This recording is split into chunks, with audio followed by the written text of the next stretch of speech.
Bismillahirrahmanirrahim. Assalamualaikum warahmatullahi wabarakatuh.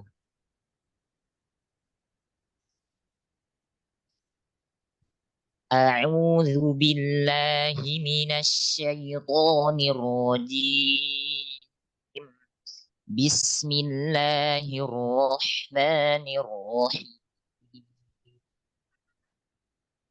Wasyamsi waduhaha wal qamari idza talaha wan nahari idza jallaha والليل إذا يغشاها والسماء وما بناها والأرض وما طحاها ونفس وما سواها فألهمها فجورها وتقواها قد أفلح من زكاها وقد خاب من دساها كذبت ثمود بطغواها إذ انبعث أشقاها فقال لهم رسول الله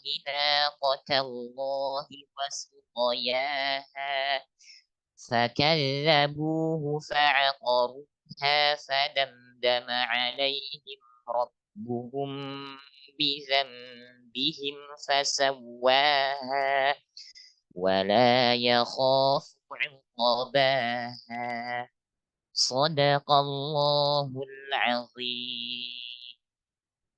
Assalamualaikum warahmatullahi wabarakatuh.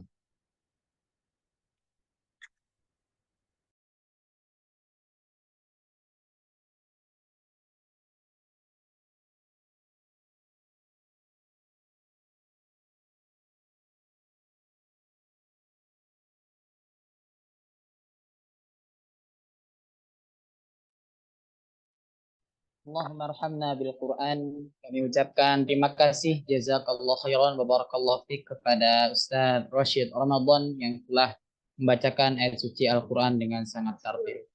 Selanjutnya memasuki acara inti dalam daurah tajwid tematik ini ialah materi, yaitu pada tasyid pada huruf bainiyah dan pengaplikasiannya pada kalimat. Mungkin para peserta sekarang sudah tidak sabar untuk menerima materi yang akan disampaikan oleh Ustaz Abu Ezra Laili Al-Fadli. Apalagi nanti ketika sudah memasuki praktek dengan para mentor Karim Bil Quran yang sudah berpengalaman, baik itu saat mengajar di Karim Mengajar, Karim Mengaji, ataupun di daurah-daurah yang diadakan Karim Bil Quran. Baik, langsung saja tanpa berpanjang kalam demi mengefektifkan waktu, kepada Ustazuna Abu Ezra Laili Al-Fadli, kepada beliau waktu dan tempat kami persilahkan. Bismillahirrahmanirrahim. Assalamualaikum warahmatullahi wabarakatuh.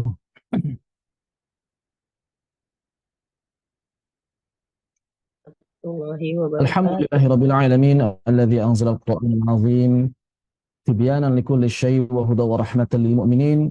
Tsumma assalatu wassalamu ala sayyidina wa maulana Muhammadin al-mab'uts rahmatan lil alamin wa ala alihi wa sahbihi wa man tabi'al huda ila yaumiddin, amma ba'd. فأشهد أن لا إله إلا الله وحده لا شريك له وأشهد أن محمدا عبده ورسوله الذي لا نبي ولا رسول بعده. اللهم انفعنا بما علمتنا وعلمنا ما ينفعنا وزدنا علما. اللهم نور قلوبنا بنور هدايتك كما بنور شمسك أبدا أبدا برحمتك يا أرحم الراحمين. Baik, hadirin Allah Subhanahu wa taala, para peserta detik yang dirahmati Allah Subhanahu wa taala, maka insyaallah dalam kesempatan kali ini kita akan melanjutkan pembahasan dari apa yang telah dibahas sebelumnya berkaitan dengan huruf-huruf bertasydid. Walhamdulillahirabbil alamin, kita telah membahas ini pada garisnya.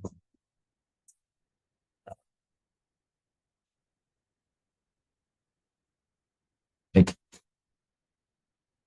Dalam kesempatan sebelumnya kita telah membahas huruf-huruf bertasydid pada rakhawah dan juga huruf-huruf bertasydid pada syiddah.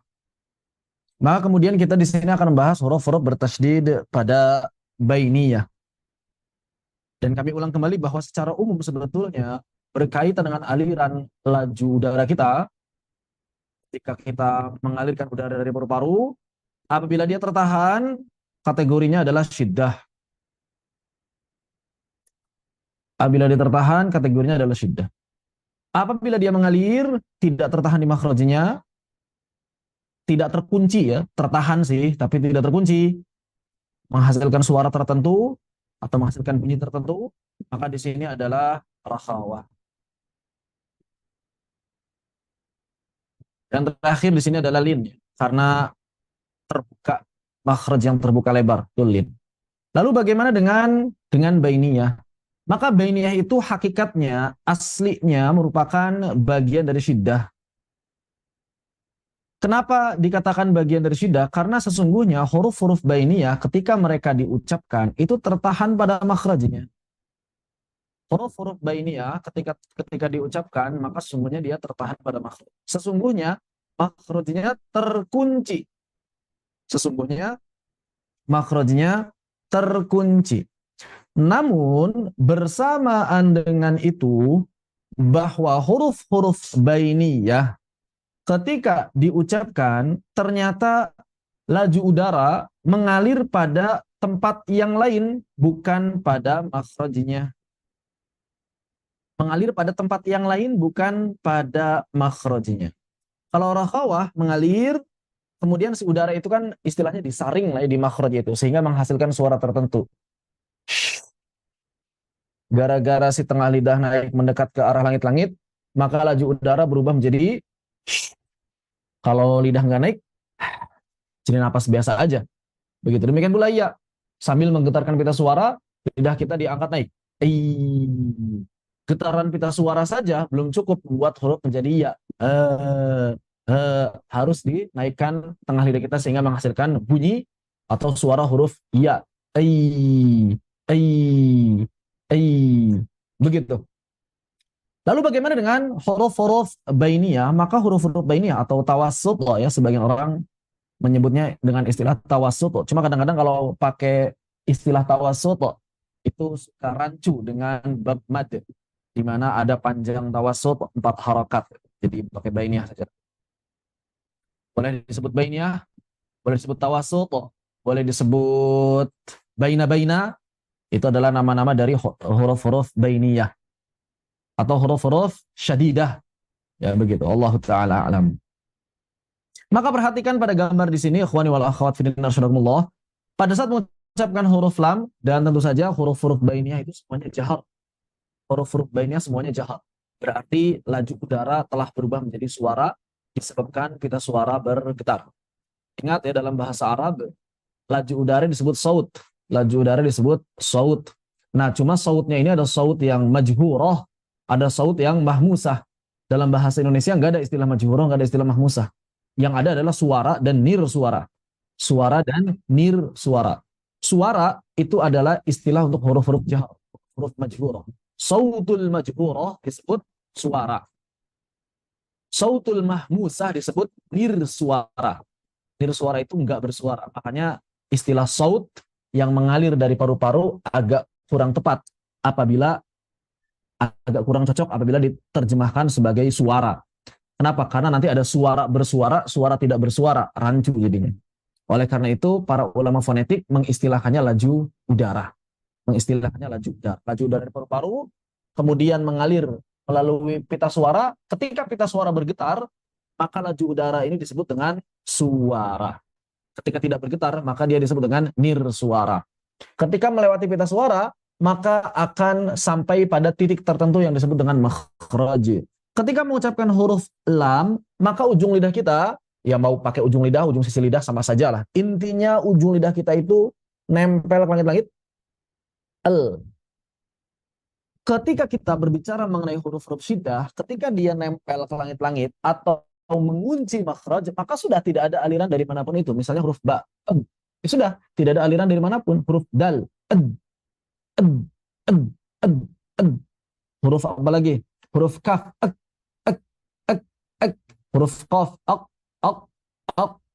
Maka tidak bisa mengalir lagi.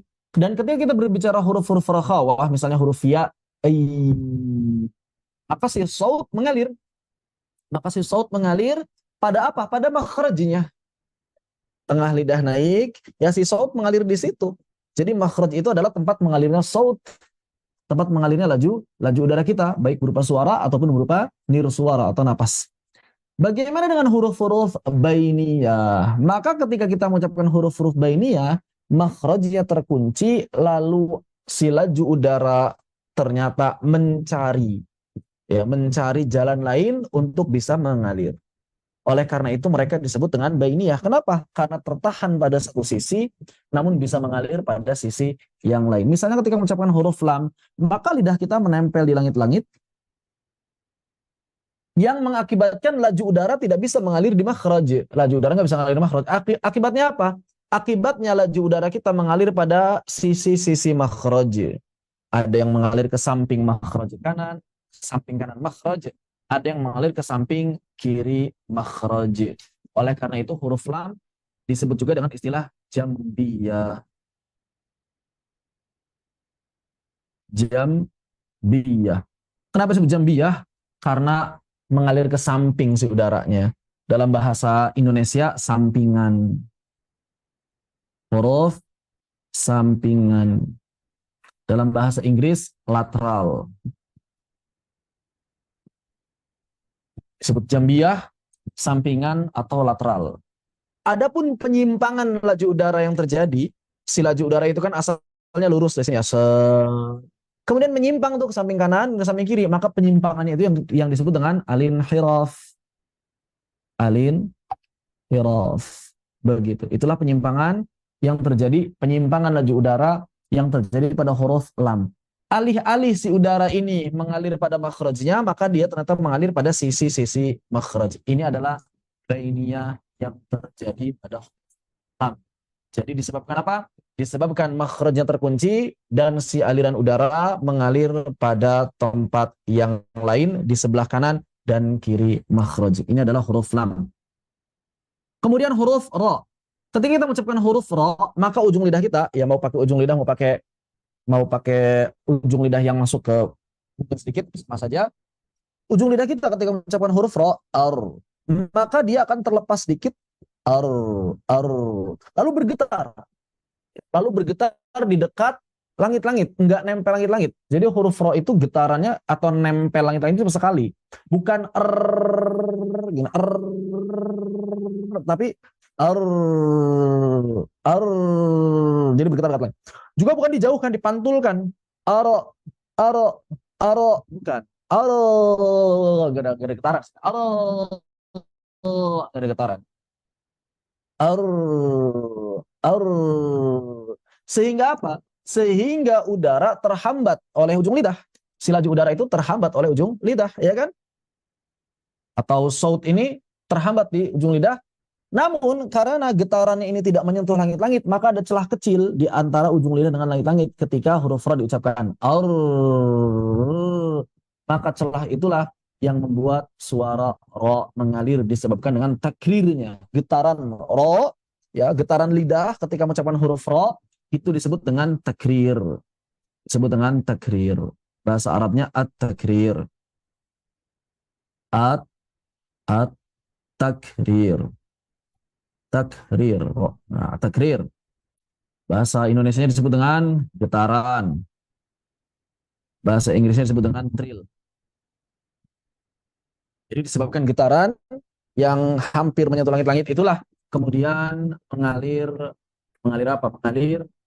Mengalir udara, begitu. Makhrajnya ro, ujung lidah bertemu dengan langit-langit. Tapi ternyata setelah tersentuh, dia terlepas. Beda dengan huruf-huruf syiddah. Ketika tersentuh, ya sudah tersentuh saja. Ketika mengucapkan huruf sukun. Huruf ro, huruf rakhawah. Ketika nempel, ya nempel aja. Contohnya huruf fa. Bukan af. Begitu, ya. Inilah yang membedakan antara ro dengan huruf-huruf syiddah dan juga huruf-huruf bainiyah. Bagaimana dengan huruf yang lain? Maka di sini misalnya ada huruf mim dan nun. Maka ketika mengucapkan huruf mim dan nun, ini bagian makhraj yang di mulut tertutup sempurna. Bagian makhraj di mulut tertutup sempurna. Tertutup sempurna. Lalu kenapa kok ada aliran suara? Maka saut mengalir dari mana? Mengalir dari rongga hidung kita. Makanya mereka disebut juga dengan huruf gunnah. Kenapa disebut dengan huruf gunnah? Karena menghasilkan suara yang keluar dari rongga hidung. Gunnah itu artinya apa? Suara yang keluar dari rongga hidung kita. Kalau bahasa kitanya sengau atau nasal voice ya. Nah, pasti bersuara. Nasal voice. Kalau yang hams voiceless. Voiceless. Ini suara. Tapi untuk huruf gunnah dua-duanya voice. Ini huruf-huruf hams, voiceless atau nirsuara. Kalau huruf-huruf gunnah ya semuanya voice. Bahkan huruf-huruf bainiyah semuanya voice ya. Semuanya voice. Lam voice, kemudian ra voice, mim dan nun juga voice. Adapun huruf ain adalah mengalirnya sebagian suara saat mengucapkan huruf ain seperti kembalinya bagian epiglottis. Jadi ketika kita mirip huruf ro ya, kasusnya mirip huruf ro, jadi disentuhkan atau didorong pada makhraj, kemudian terlepas sedikit sehingga membuat aliran suara, sehingga membuat sebagian suara mengalir di sana. Ta, ta, ta, ta. Jadi ada yang kembali sedikit ya. Ta, ta, ta, ta. Begitu. Al-Imam Abu Amr Adani menyebut huruf-huruf bainiyah dengan istilah huruf syadidah disebabkan keadaan asalnya yang mirip dengan huruf-huruf syiddah, yaitu tertahannya aliran suara pada makhraj huruf yang bersangkutan. Perbedaannya pada huruf-huruf bainiyah, aliran suara kemudian mengalir dari luar makhrajnya, bukan pada titik bertemunya makhraj huruf-huruf tersebut. Begitu. Kemudian bagaimana cara mengucapkannya? Cara mengucapkan huruf-huruf bainiyah ini terbagi menjadi dua. Cara mengucapkan huruf-huruf bainiyah wabil khusus ketika bertasydid maka terbagi menjadi dua. Yang pertama adalah huruf-huruf gunnah. Yang kedua adalah huruf-huruf yang selain gunnah. Yang gunnah ini nun dan mim. Selain gunnah berarti lam, o, dan ain. Begitu. Bagaimana huruf-huruf bainiyah bertasydid? Bertasydid. Maka saat mengucapkan huruf gunnah ditahan selama 2 harokat. Apanya yang ditahan? Ketika rapatnya.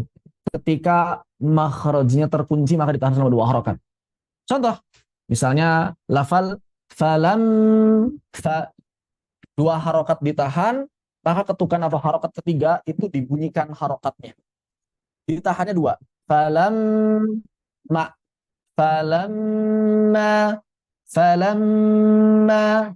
inna. Dan ini adalah kadar terbanyak menurut para ulama terdahulu. Asy-Syaikh Aiman Suwaidi mengatakan bahwa tidak bisa dihitung dengan harakat. Nggak bisa disebut 2 harakat menurut beliau. Terus berapa harokat ketukannya atau berapa harokat hitungannya? Maka kalau kata Syekh Ahmad Suwaidi harus talaqi, dan kadarnya gunnah itu berbeda-beda, bertingkat-tingkat menurut beliau. Misalnya mim nun bertasydid dengan idgham bi gunnah itu berbeda kadarnya dengan nun ikhfa atau mim ikhfa atau juga yang iqlab. Ya, sehingga Syekh Ahmad Suwaidi mengatakan bahwa ketika kita membaca nun mim bertasydid itu lebih panjang sedikit dibandingkan ketika nun atau mim ikhfa atau iqlab. Ini menurut pandangan Syekh Aiman Suwaidi. Adapun ulama yang lain, misalnya Syekh Utsman Murad, ya, itu hanya membagi gunnah menjadi 2. Gunnah yang dibaca sempurna, yaitu ketika mim bertasydid, nun bertasydid, idgham bi gunnah, ikhfa, iqlab. Itu dalam satu tempat. Kemudian yang kedua adalah tidak sempurna, yaitu ketika izhar, sehingga ketika bertasydid ataupun ikhfa ataupun iqlab itu sama kadarnya yang diistilahkan oleh para ulama dengan 2 harokat. Karena ya serupa ya dengan memanjangkan 2 huruf hijaiyah. Maka pada saat kita mengucapkan falamma sama dengan falamamama, falamamama, panjangnya sama seperti itu. Misal, sama mama aja. Keras. Misal, falamma. Maka berarti falamma di sini seperti ada dua mim yang sukun atau ada dua mim yang berharokat sebelum mim berharokat. Berarti jaraknya atau kadarnya sama seperti membaca fala, mak pertama, mak kedua, dan baru mak ketiga. Begitu. Fala mama, fala mama, falamma, fala mama, falamma, fala mama, falamma. Segitu. Tidak perlu lebih dari itu. Di antara kekeliruan sebagian membaca Al-Quran adalah membaca gunnah terlalu lama ditahan, ya, sehingga falamma hampir 4 harokat begitu ya, hampir 4 harokat. Ya sama ya, ntar ya. Falamma, falamma, bukan nangis. Begitu. Demikian pula nun. Misalnya kita mengucapkan inna, maka di sini berarti ada 2 nun sukun. Kan kalau huruf yang lain 1 aja kan ya. Kalau ini maka 2. In. Nah, begitu. Seperti membaca inanana, inanana, inanana, inna, inanana, inna, inanana, inna, begitu ya. Seperti itu. Ini adalah huruf-huruf yang gunnah. Bagaimana huruf yang tidak gunnah? Adapun huruf yang selain gunnah, maka agak mengalir, tapi tidak mengalir sempurna seperti rakhawah, juga tidak terputus seperti syiddah. Bagaimana? Kita praktekkan saja. Misal huruf ain. Maka saat kita mengucapkan huruf ain di sini, jangan dialirkan sempurna seperti huruf rakhawah, misalnya wa na'amahu, wa na'amahu, tidak begitu. Wa na'amahu. Jadi hampir hilang suaranya di belakang. Wa na'amahu, tapi juga bukan diputus. Wa na'amahu, tidak terputus. Ada aliran sedikit. Saya khawatir nggak kedengeran. Wa na'amahu, wa na'amahu. Jadi ada aliran, cuma memang suaranya itu menurun ya, suara itu vokalnya itu si volumenya itu menurun. Wa na'amah, atau kalau kita wasol wa na'amahu fa'alu fa'al. Ya kalau yang non gunnah 1 harokat aja ditahan ya, sama seperti huruf syiddah, sama seperti huruf rakhawah. Cuma beda aliran suara. Kalau syiddah itu terputus, misal kalau kita baca ain dengan syiddah seperti ini, wa na'amahu, wa na'amahu, itu adalah ain yang dibaca syiddah. Ain yang dibaca rakhawah, wa na'amahu, wa na'amahu, itu ain yang dibaca rakhawah. Baca bainiyah, wa na'amahu fa'al yuda'una, yuda'una, dan hati-hati ketika mengucapkan ain jangan sampai mengalir melalui hidung. Bukan da. Yuda'una, yuda'una. Kalau yang nak ya pasti ada kelengah hidungnya dikit ya. Ini huruf ain. Berlaku juga bagi huruf lam, hanya saja pada huruf lam hati-hati, ada lam tebal, ada lam tipis. Walaupun cara mengucapkannya sama, maka perhatikan ketebalannya. Tawalla, tawalla, tawalla, bukan tawalla, tawalla, bukan. Juga bukan tawalla, tawalla. Lam dibaca syiddah begini, tawalla. Lam dibaca rakhawah begini, tawalla. Lam dibaca bainiyah, tawalla. Juga jangan berlebihan ya, karena harus habis atau harus menurun volumenya di akhir, tawalla, nggak begitu, nggak habis begitu. Tawalla, tawalla, bukan tawalla, itu jadinya seperti syiddah dicampur apa gitu, nggak jelas. Muwalliha, muwalliha, agak mirip rakhawah. Kalau misalnya dibandingkan mirip syiddah atau mirip rakhawah, agak mirip rakhawah. Muwalliha, bukan muwalliha, juga bukan muwalliha, juga bukan seperti tadi, muwal, liha, liha, bukan begitu. Muwalliha minal lahwi. Ini bukan lafaz Allah. Kapan lam dibaca tebal? Saat pada lafaz Allah yang sebelumnya fathah atau dhammah. Kalau sebelumnya kasrah, fillahi, fillahi. Kalau sebelumnya fathah, minallahi, minallahi, sama saja. Fillahi, minallahi. Dari sisi aliran suara sama, bedanya dia dibaca tebal. Bagaimana cara mengucapkan lam tebal? Cara mengucapkan huruf tebal sama saja.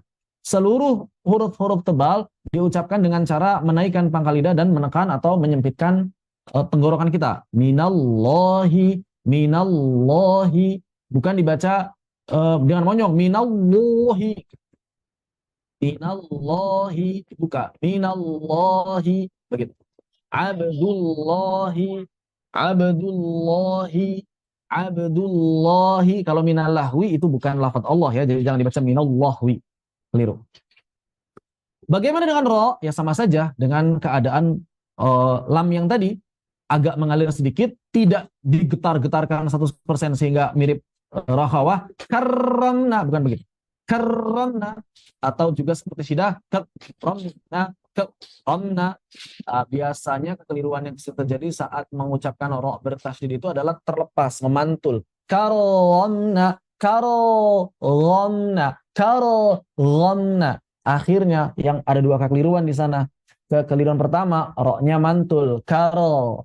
Kekeliruan kedua, romna-nya nggak kebaca. Jadi bacanya romna, romna, romna. Ini kekeliruan. Karo romna, karo romna. Biasanya saat baca bismillah atau isti'adzah. Bismillahirrahmanirrahim. Tidak tepat, dilatih. Tidak seperti itu cara mengucapkannya. Tapi si ujung lidah itu menyentuh sekali, kemudian bergetar di dekat langit-langit, bukan dijauhkan dari jauh-jauh dari langit. Ujung lidahnya tetap berada di dekat langit-langit. Karonna,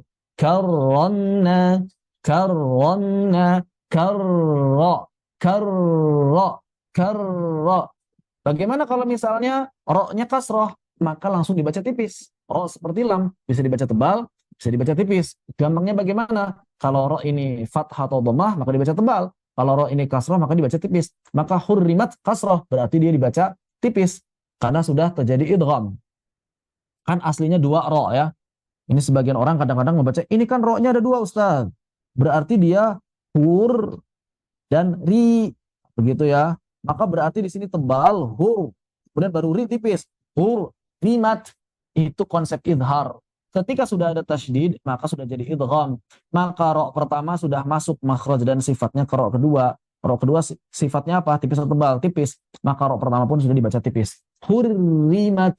Hur, hur, hur, hur, hurrimat. Jangan dipantulkan jauh-jauh. Hurrimat, hurrimat. Bukan. Hurrimat. Juga bukan digetarkan banyak-banyak. Hurrimat. Bukan. Hurrimat. Atau mayusirun. Maka di sini juga sama. Walaupun sebelumnya kasrah, sirru. Di sini ada dua ro. Tidak dibaca tipis dulu. Sir. Kemudian ditebalkan. Ru. Sir. Ru. Tidak. Ini konsep idhar. Sedangkan kalau sudah bertasydid, itu sudah idgham. Maka ro yang pertama dimasukkan ke dalam ro yang kedua, makhraj dan sifatnya. Sifat ro kedua ini tebal. Berarti di sini langsung kita baca tebal walaupun sebelumnya kasrah.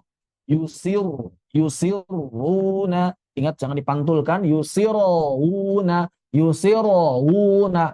Yusir, yusir, yusiruna. Yusiruna, yusiruna. Atau misalnya saat baca bismillah. Di sini ada huruf bainiyah di lam, bismillah. Maka cara membaca illa dengan hirra dan irrahim ini mesti sama. Cara bacanya mesti sama, alirannya mesti sama. Kata mereka sama-sama bainiyah. Bismillahirrahmanirrahim. Bismillahirrahmanirrahim. Bukan dipantulkan, terutama di ro ya. Kalau lam sih jarang mantul. Biasanya kalau lam itu jadi syiddah. Bismillah, millah itu yang banyak terjadi. Bismillahirrahmanirrahim. Lam tidak jadi syiddah, ro tidak memantul ya. Bismillahirrahmanirrahim. Bismillahirrahmanirrahim. Begitu. Ini adalah huruf-huruf bainiyah yang bukan gunnah. Adapun huruf-huruf bainiyah yang gunnah di antara contohnya adalah misalnya bi annahum ditahan dua harakat. Bi annahum yamunnuna wasal. Dan huruf-huruf gunnah itu baik di tengah atau di akhir bacaan saat wakaf, di akhir ayat, di tanda wakaf dan sebagainya, mesti sama. Misal di sini, qad bayyan, kalau wakaf, bayyan, kalau wasal, bayyanna, kalau wakaf, bayyan. Jadi di ketiga baru berhenti, begitu. Atau libasul lahun, maka di sini ada lam tasydid ya, baini ya. Libasul lahun, sulla, sulla, bukan dibaca sulla, juga bukan dibaca sulla, juga bukan dibaca sulla, bukan begitu. Libasul lahun fihin wala mim falamma ummiyuna, ya di sini rakhawah maka dialirkan, walaupun kita mengamalkan nabar tetap harus dialirkan. Jangan begini ummiyuna, bukan ummiyuna, ummiyuna, begitu.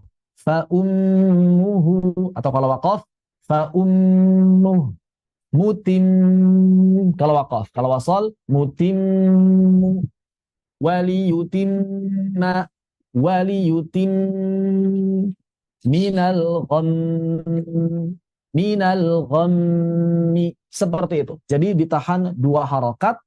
Kalau di akhir maka ketukan ketiga itulah dia berhenti. Kalau di wasal maka ketukan ketiga itu dia dihidupkan dengan harokatnya masing-masing. Ada yang terlewat. Di ro, ada sebagian orang mengucapkan ro sama seperti lam yang tadi itu contohnya. Contoh seperti apa? Fillahi, fillahi, ya begitu. Ada yang baca ro mirip seperti itu juga. Ya, misalnya saat baca basmalah, Bismillahirrahmanirrahim. Tidak mesti seperti itu, biasa saja, natural saja, jangan dibuat-buat cara bacanya. Nirrahim, nirrahim, itu tidak begitu. Nirra, suaranya jangan didorong ke tenggorokan. Nirrahim, jadinya jadi rahim, rahim, rahim, nggak begitu. Nirrahim, nirrahim, bukan nirrahim. Begitu ya. Ini di antara kekeliruan banyak orang. Jadi hati-hati, jangan sampai kemudian yang syiddah jadi rakhawah, yang rakhawah jadi syiddah, yang gunah yang bainiyah jadi syiddah, yang bainiyah jadi rakhawah, dan yang gunah tidak digunakan atau yang tidak gunah malah digunakan. Juga hati-hati huruf-huruf bainiyah mesti tepat cara mengalirkannya, jangan berlebihan, ya kemudian jangan malah diputuskan seperti syiddah atau menimbulkan tadi gaya-gaya baca baru yang tidak dikenal oleh para ulama. Allah Ta'ala a'lam. Demikian yang bisa kami sampaikan untuk kali ini, mudah-mudahan bermanfaat. Apabila ada yang ingin disampaikan atau ditanyakan atau didiskusikan, kami persilakan.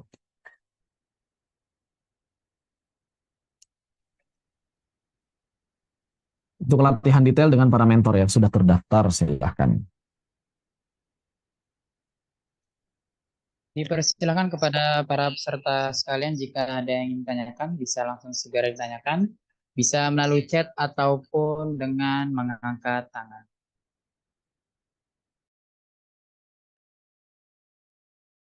Kalau sudah jelas berarti tinggal prakteknya ya. Insyaallah. Alhamdulillahirabbil alamin.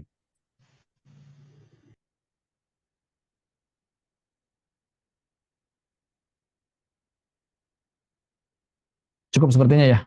Ada pertanyaan? Bertanya? Oh, silakan. Ustazah Atika mau bertanya? Nggih, Ustaz. Baik, izin Ustaz bertanya tadi di Abdullahi itu ketika mau memasukkan huruf dal ke huruf ke lafaz Allah itu, apakah dia langsung posisinya tebal atau bagaimana, Ustaz? Dalnya maksudnya? Ya, dalnya sama lafaz Pertanyaan. Islamnya. Pertanyaan. Dal itu bisa dibaca tebal nggak? Tidak bisa. Ya tidak bisa, maka jangan ditebalkan, udah ya. Di sini juga sama, di minallah maka nunnya jangan dibaca tebal. Tidak dibaca minallah, tapi mina Allah, minallah. Du juga sama, bukan abdu, tapi abdu, abdullah. Yang tebalnya mana? Yang tebalnya adalah lamnya. Di lafaz Allah itu yang tebalnya adalah lamnya, bukan huruf yang berada sebelumnya. Ini berlaku untuk seluruh huruf, bukan cuma dal saja, bukan cuma nun saja, tapi seluruh huruf yang berada sebelum lafaz Allah. Demikian. Baik. Jazakallah khair, Ustaz. Wa jazakumullahu khairan. Alhamdulillahirabbil alamin. Ada yang tanyakan? Dipersilakan. Tidak ada. Kalau tidak ada berarti saya mohon izin untuk undur diri ya. Mudah-mudahan jelas bisa langsung diamalkan. Faqulu qouli hadza. Maaf bila banyak kekurangan atau ada keliruan dalam penyampaian. Nanti kalau ada keliruan boleh langsung untuk koreksi. Begitu. Fanaktafi bihadza walhamdulillahirabbil alamin. Wassalamualaikum warahmatullahi wabarakatuh. Waalaikumsalam warahmatullahi